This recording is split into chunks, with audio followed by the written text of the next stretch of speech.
Hey guys, I got something really cool. I got a first-hand account from the Roswell craft crash, and this was a boy of the age of 6. Now, what we're going to look at now is an interview that Stanton Friedman had an interview with Gerald Anderson, uh, which was an eyewitness of the UFO crash, the Roswell craft crash, that happened in 1947, July the 7th.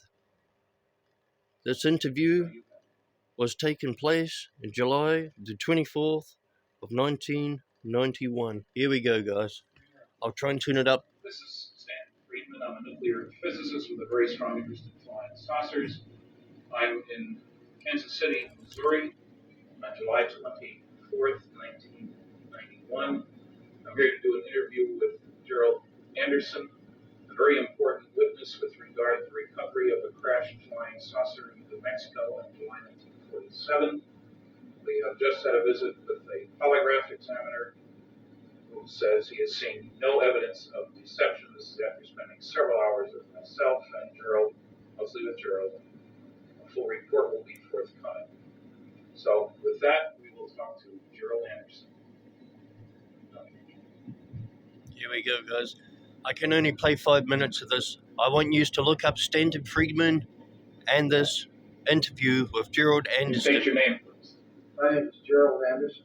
Where were you born and when? I was born October 4th, 1941, in Indianapolis, Indiana. Okay, and give me a summary of what happened in 1947 with regard to a crashed flying saucer in New Mexico. Well, we had just moved to Albuquerque, New Mexico on July 4th, 1947.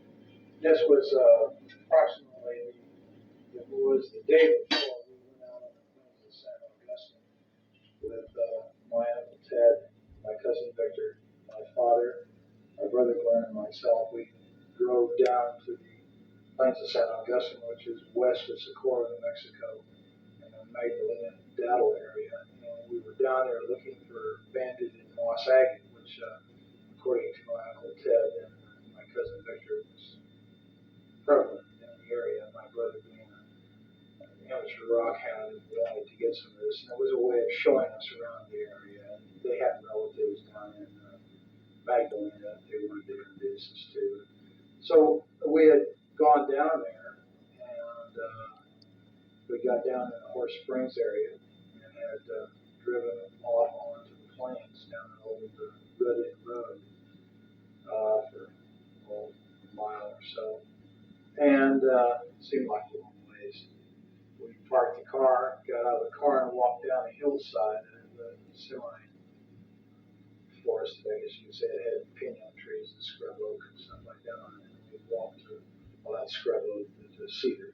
And walked down the hillside. Okay, guys. As you know, I'm going to quickly finish this off, right? As you know, the Roswell craft crash, they found a gaping big hole in the side of it. Now, what Gerald Anderson later on, because this interview goes on for an hour, guys, and I only got 5 minutes to share this with you. That's a first-hand eyewitness. Now, we all know Jesse Marcel Sr. He was the other one that turned up in a plane that actually saw them looking at the Roswell craft crash as the Navy at the time were coming in and sweeping everything up, basically.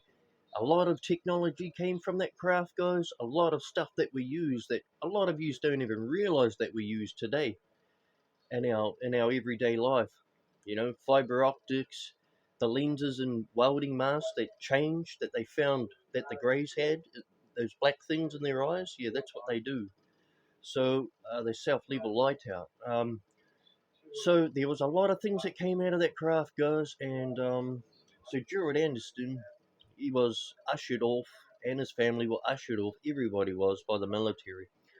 So that's something that you can look into later on. I can't play it all, but what he does say that was really cool was that when he looked into that gaping big hole in the side of the UFO, and they saw the Greys were lying there. There was only one that was alive, guys, which later on you will find Dan Bursch had, they took the J-Rod down into level 7 at S4 facility, which is 15 k's away from Area 51.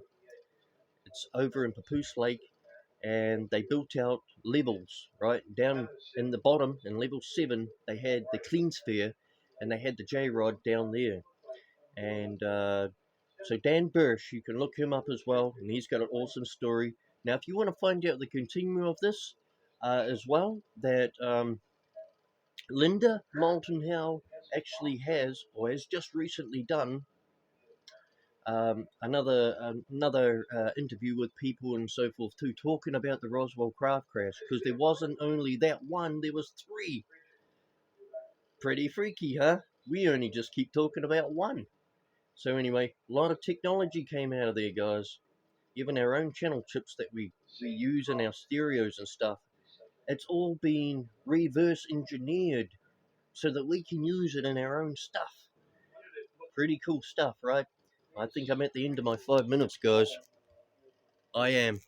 Okay, so I found this real interesting, and I've got a few first-hand accounts from a lot of things. Alien abductions, you name it, and the stuff that they see is amazing. Wow, some of it is pretty gory and horrific too, guys. So cool, guys. I shall see you in the next vid coming up. Look it up. Stanton Friedman with Gerald Anderson. Cool, guys. Cruiser Man out.